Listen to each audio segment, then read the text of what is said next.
Hello बच्चों, चलिए प्रश्न देखते हैं। समाकलन करें।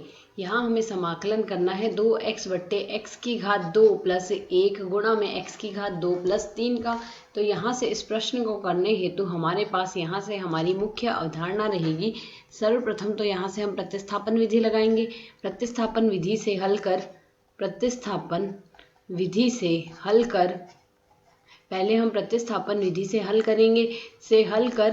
यहाँ पर हम आंशिक भिन्नों में वियोजन करेंगे। प्रतिस्थापन विधि से हल कर आंशिक भिन्नों में वियोजन करेंगे, आंशिक भिन्नों में सरल करेंगे। तो सर्वप्रथम हम प्रतिस्थापन विधि लगाएंगे, फिर हम आंशिक भिन्नों में वियोजन कर इसे सरल करेंगे। तो यह प्रक्रिया हम मुख्य अवधारणा के अनुसार काम में लेंगे। तो यदि हम यहाँ से देखें, हमें समाकलन करना है 2x बट्टे यहाँ से x की घात 2 प्लस 1 गुणा में है हमारे पास x की घात 2 प्लस 3, साथ ही हमें लगाना है dx। तो यदि हम यहाँ से मान लेते हैं, सर्वप्रथम हम मान लेते हैं, माना x की घात 2 बराबर है t के। यदि x की घात 2 बराबर t है तो 2x dx बराबर आएगा dt के। तो यदि हम यहाँ से सरल करें, यह आएगा समाकलन dt बट्टे हमारे पास यहाँ से आएगा t प्लस 1 गुणा में आएगा हमारे पास t प्लस 3।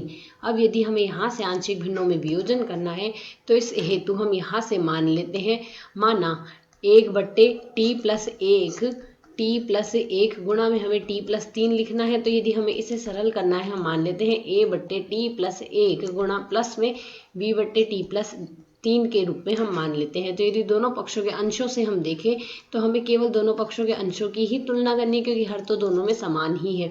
तो दोनों पक्षों के अंशों से हम देख सकते हैं, बाएं पक्ष का अंश 1 है जबकि दाएं पक्ष का अंश है 1 गुणा t प्लस 3 प्लस b गुणा में है हमारे पास यहाँ से t प्लस 1।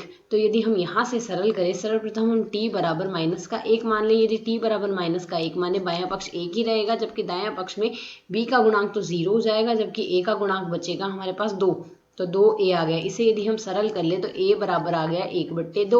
ठीक इसी प्रकार यदि t का मान हम माइनस का 3 मान ले तो यहाँ से हमारे पास बायां पक्ष तो a ही रहेगा, दाएं पक्ष में a का गुणांक 0 हो जाएगा और b का गुणांक आएगा माइनस का 2।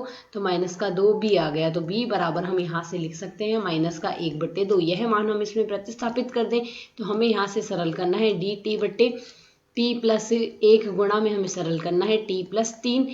तो यदि हम यहाँ से सरल करें, a का मान हम प्रतिस्थापित कर दें, जो कि हमारे पास 1 बट्टे 2 गुणा t प्लस 1 है, dt आ जाएगा। साथ ही यदि b का गुणांक देखें, माइनस का 1 बट्टे 2 है तो माइनस का 1 बट्टे 2 dt बट्टे है हमारे पास यहाँ से t प्लस 3।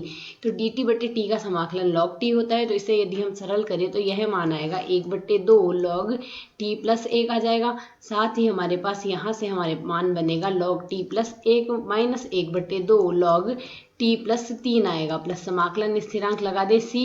अब यदि हम t का मान पुनः प्रतिस्थापित कर दे, t हमने x की घात 2 माना था तो यह आ जाएगा 1 बट्टे 2 log x की घात 2 प्लस 1 आएगा, माइनस में आ रहा है 1 बट्टे 2 log x की घात 2 प्लस 3 आएगा, प्लस समाकलन स्थिरांक आ जाएगा c।